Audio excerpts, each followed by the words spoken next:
So as I said, this is the first video in how to build a computer. If you have a look around the table, we've got all the different parts that we need laid out. I've unboxed them all just to save time and make it a bit easier. I've got a beer because I need that, and I've got a disciplinary tool in case the camera woman gets it wrong. Okay, so what we do is we grab the motherboard. The motherboard's wrapped in anti-static plastic. This is an Asus motherboard. Now, it's pretty easy to work out where the motherboard orientates itself, because if you look at where all your rear end ports, USBs, VGAs, audio ports, etc., it'll only really fit in the case one way. The motherboard or case will also come with a little backing plate like this, and the backing plate just basically, again, you look at the motherboard itself and have a look, okay, which way is it going to fit, and it's pretty obvious that this is going to fit like that. So then what we know is that this has to press in here,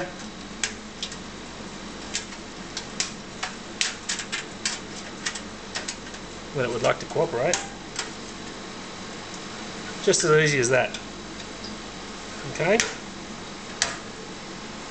So once that's pressed in, then we know which way our motherboard's going to go.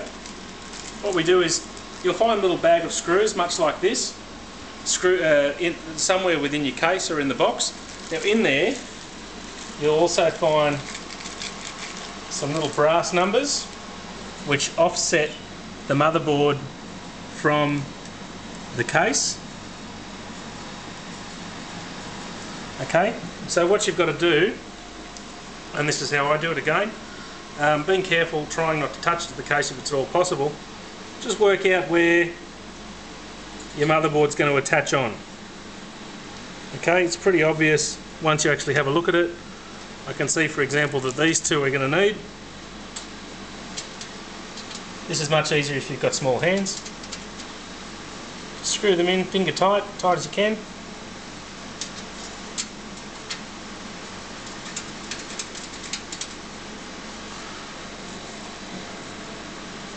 Okay, I can see that this hole here has a corresponding hole over here.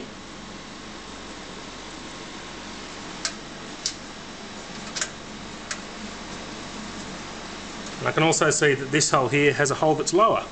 So it's pretty obvious where the next pin's going to go. Up the top, there's only two there, and on the board there's only two.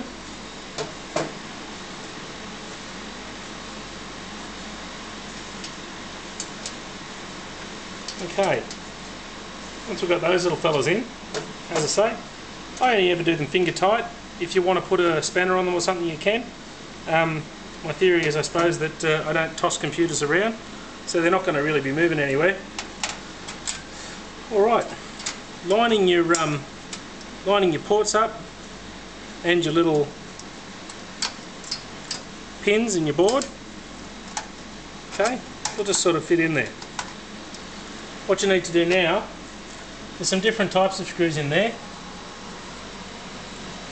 The ones that have the ripples on the bottom so they don't come loose are the ones I find best to use for this sort of application. And once you've got a couple in, it all sort of just falls together.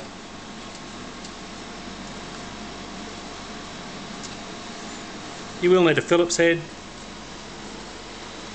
My recommendation is, don't go too tight the first time, because you'll need a bit of movement.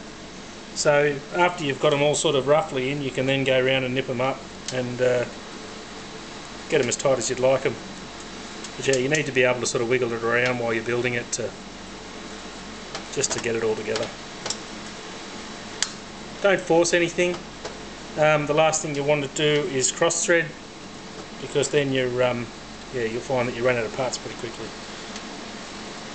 Also handy to have a magnetic screwdriver, a magnetic tip screwdriver, because obviously then you can just sit the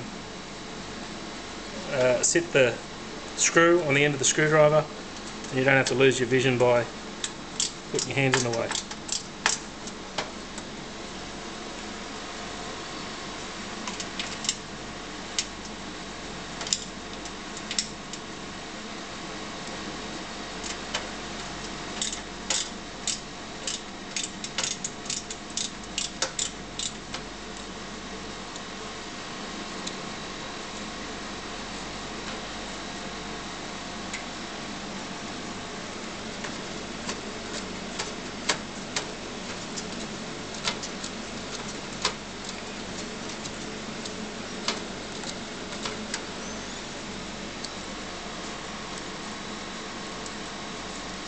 And just 2 more.